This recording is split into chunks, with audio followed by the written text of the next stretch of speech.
আমরা যেটা শুনেছি উনি লুঙ্গি পরে উনি মাস্ক পরে গেছেন, আমি এটা বুঝি না লুঙ্গি মাস্ক পরে ভিভিআইপি টার্মিনাল দিয়ে কি করে যান। এখন এই যে আলোচনা, এই জন্য তো আমরা বলছি তদন্তটা হলে আমরা বুঝতে পারবো। এবং ভিভিআইপি টার্মিনাল তো উনি ইউজ করতে পারেনও না, উনি বড় জোর ভিআইপি অ্যাক্সেস নিতে পারেন। ভিভিআইপি টার্মিনাল ইউজ করা তো স্পেশালি আমরা জানি যে শুধুমাত্র রাষ্ট্রীয় অতিথিদের ক্ষেত্রে করা হয়।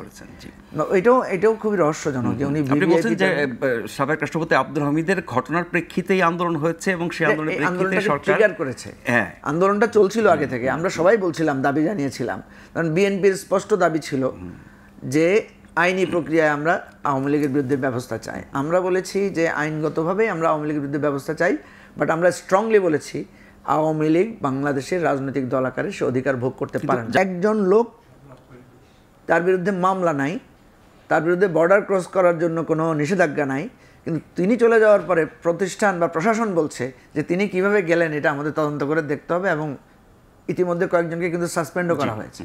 তাহলে সরকারের এই যে দোদুল্যমান অবস্থা, এই জায়গায় আমরা সরকারকে একটা চাপ দিয়েছি বা সরকারের কাছে আমরা একটা দাবি দিয়েছি যে আপনাকে এটা ক্লিয়ার করতে হবে, either Awami League is acceptable or Awami লীগের কার্যক্রম নিষিদ্ধ করলে আপনি এখন অসুবিধা নাই, এখন আমরা জবাবদিহিতা নিতে পারি। একটু বোঝার জন্য, সাবেক রাষ্ট্রপতি আব্দুল হামিদের দেশের বাইরে চলে যাওয়া আর আওয়ামী লীগের নিষেধাজ্ঞা, তিনি কি কোনো তৎপরতা চালিয়েছেন এই 5ই আগস্টের পর থেকে?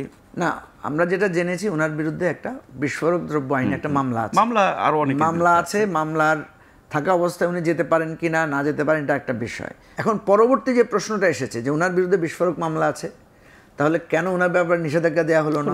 2 নম্বর কথা হচ্ছে উনি এমন একটা রেজিমকে সাপোর্ট করেছেন যে রেজিমের দায় ওনার উপর আছে। উনি একজন রাষ্ট্রপতি হয়ে, জাতির অভিভাবক হয়ে উনি এতগুলো খারাপ নির্বাচন হয়েছে, খারাপ নির্বাচন তো হয় না আসলে, সেগুলো যে চুরি হয়েছে, এর আগের রাতে ভোট হয়েছে, ইভেন উনি অনেক ফাঁসির দণ্ডপ্রাপ্ত আসামিকে মওকুফ করেছেন। বাট আমাদের গত এই 36 জন্য আরো অনেক মামলা হতে পারে, কিন্তু জুলাইতে যে নিষেধাজ্ঞা ছিল না বলেই তিনি যেতে পেরেছেন। 36 জুলাইতে যে গণহত্যা হয়েছে সেগুলোর ব্যাপারে আব্দুল হামিদ সাইলেন্ট ছিলেন, কোনো কথা বলেন নাই। তার মানে উনি তার দলের তার এটাকে সমর্থন দিয়েছেন। তারপরও দেখেন রহস্যজনক, বা আমি যেটাই বলবো সেটা হচ্ছে আব্দুল হামিদ কিন্তু আপনার সিএমএইচ এর ট্রিটমেন্ট নিয়েছেন। সিএমএইচ থেকেই উনি কিন্তু প্রোটোকল নিয়েই অ্যাজ এ মানে সাবেক রাষ্ট্রপতির একটা প্রোটোকল পায়, সম্ভবত মিনিস্টারের প্রোটোকল পান উনি, ওই প্রোটোকল অ্যাভেল করে উনি কিন্তু দেশ ছেড়েছেন। এখন আপনি যদি ওই জায়গাটা দেখেন তাহলে এখানে একটা চেঞ্জ দেখতে পারবেন।